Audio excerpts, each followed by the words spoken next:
अस्सलामुअलैकुम।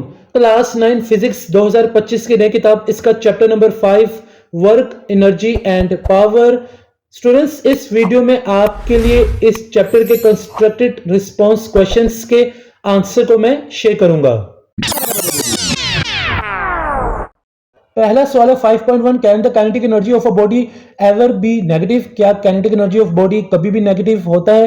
तो इसका जवाब लिखने पहले बच्चों, know the kinetic energy of a body can never be negative. Kinetic energy of body है वो कभी भी नेगेटिव नहीं होता, बिकॉज दो पॉइंट्स है। पहला, mass of body always remain positive, जो बॉडी का मास है हमेशा पॉजिटिव रहता है। दूसरा, in kinetic energy there is a square of velocity which remains positive. Kinetic energy में जो वेलोसिटी उस पर स्क्वायर है जिसकी वजह से वो हमेशा पॉजिटिव रहता है काइनेटिक एनर्जी। तो ये था पहले सवाल का जवाब। अगला सवाल है, which one has greater kinetic energy, an object travelling with the velocity v और an object twice as heavy travelling with a velocity of half v। तो इस सवाल में पूछेगा किसका काइनेटिक एनर्जी ग्रेटर होगा। दो केसेस है। पहला केस है एक ऑब्जेक्ट जो कि ट्रैवल कर रहा है वेलोसिटी v से, दूसरा जो है उसमें ऑब्जेक्ट का जो ट्वाइस है, उसका जो मास है सॉरी ऑब्जेक्ट का वो ट्वाइस है, हैवी है, और उसकी वेलोसिटी भी चेंज है, हाफ v है। तो आपने बताना इनमें से कौन से केस की काइनेटिक एनर्जी ग्रेटर है। जवाब की तरफ चलते हैं। तो पहला केस है, when a body have a velocity v and mass m, then kinetic energy will be k is equal to half mv square। दूसरे केस की तरफ चलते हैं, when a body having mass 2m, velocity of body half v। तो इसमें जब values को हम पुट कर देंगे, k is equal to half mv square में पुट कर देंगे, तो आपका नया एक फॉर्मूला बन जाएगा, k is equal to half 2m multiply by half v square. Square को जब ओपन करेंगे, k is equal to half 2m multiply by 1/4 v square हो जाएगा। तो स्टूडेंट्स आप देख सकते हैं यहाँ के ई के ऊपर मैंने बार का निशान लगाया क्योंकि केस 2 है तो थोड़ा डिफरेंस रखने के लिए। अब मजीद इसको जब हम सोल्व करेंगे तो स्टूडेंट्स होगा ये के ई ऊपर बार है is equal to half bracket half M V square. मजीद सोल्व करेंगे तो सेकंड केस जो हमारी उसकी काइनेटिक एनर्जी बन जाएगी K E bar is equal to half K E, hence the K E will be half when mass twice. के kinetic energy जो होगा वो हाफ रहेगा जब मास उसका ट्वाइस होगा, and velocity will be half v, और वेलोसिटी उसकी हाफ v हो जाएगी। Object has greater kinetic energy having mass m and object v।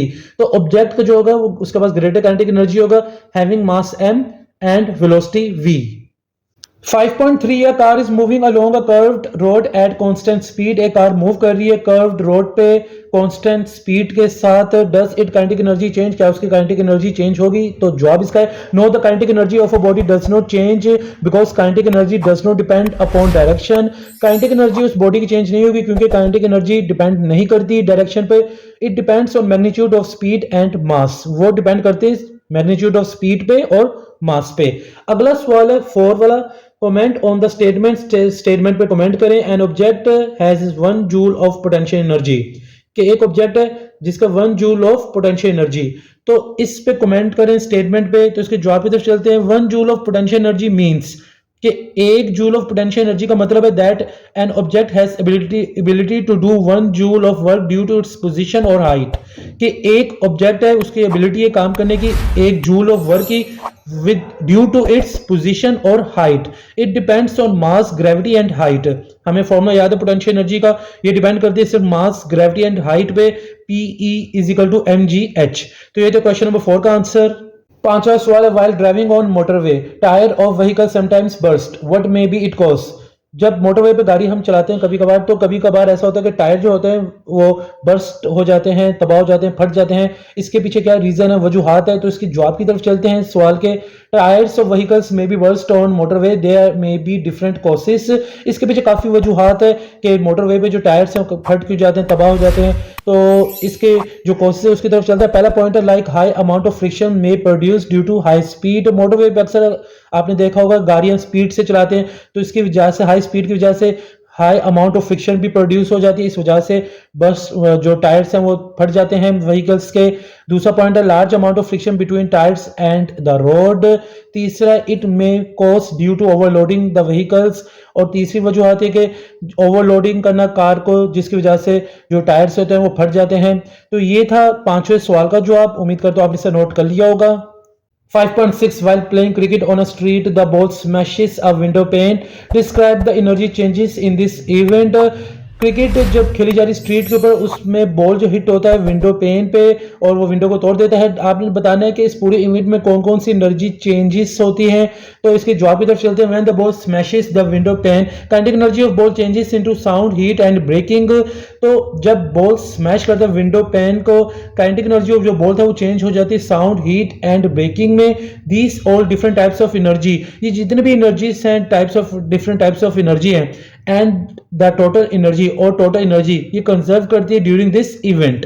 तो ये था क्वेश्चन नंबर 6 का आंसर। उम्मीद करता हूं आपने इसे नोट कर लिया होगा।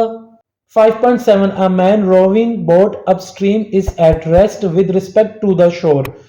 ऊपर की तरफ कश्ती चलाने वाला एक आदमी साहिल के हवाले से आराम कर रहा है। इज ही डूइंग वर्क, क्या वो काम कर रहा है? तो इसके जवाब की तरफ चलते हैं। No, the man is not doing work, as we know that for doing work object covers some distance under the applied force।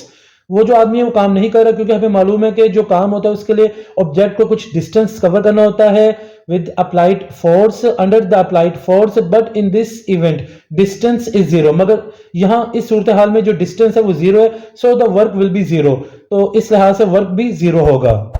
5.8 A cyclist goes downhill from the top of a steep hill without pedaling and takes to it top of next hill। एक cyclist है, वो cycle चला रहा है, उसने एक पहाड़ के ऊंचाई से नीचे की तरफ आया और विदाउट पैडलिंग अब वो पहाड़ की दूसरी ऊंचाई की तरफ जा रहा है। तो आपने बताना इसके 2 पॉइंट से सवाल में पूछा गया आपको draw a diagram of what happened. आपने बताना इस पूरी सिचुएशन में क्या हो रहा है, आपने उससे डायग्राम की मदद से बताना है। दूसरा है analyse this event in terms of potential energy, kinetic energy. आपने इस पूरे मंजर को, इस पूरे सूरत हाल को आपने terms of potential energy, kinetic energy के बताना है। और डायग्राम को आपने लेबल भी करना है। Label your diagram using this term, तो आपने लेबल भी करना है डायग्राम को यूजिंग दिस टर्म्स।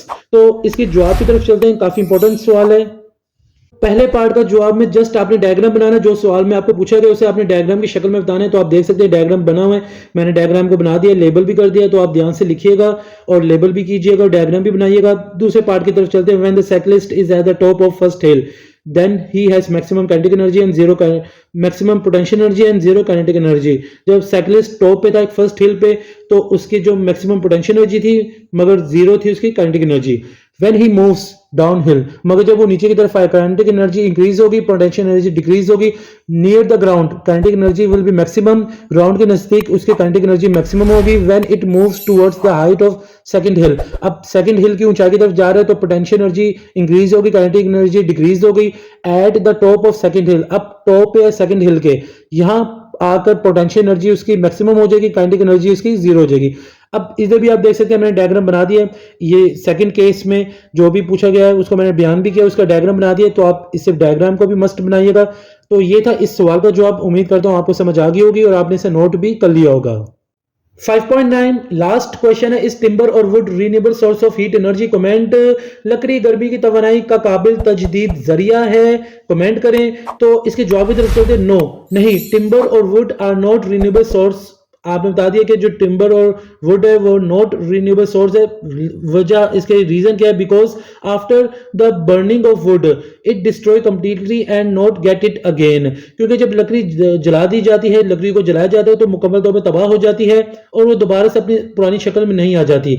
तो इस वजह इसलिए हम कह सकते हैं कि जो टिम्बर और वुड है वो renewable source of heat energy नहीं है। तो इस तरीके से कंस्ट्रक्टेड रिस्पॉन्स क्वेश्चंस के आंसर यहां कंप्लीट हो जाते हैं। उम्मीद करता हूं आपने सब सवालों के जवाब लिख लिए होंगे। एक नई वीडियो में आपसे फिर मुलाकात होगी। मुझे इजाजत दें। जज़ाकल्लाह।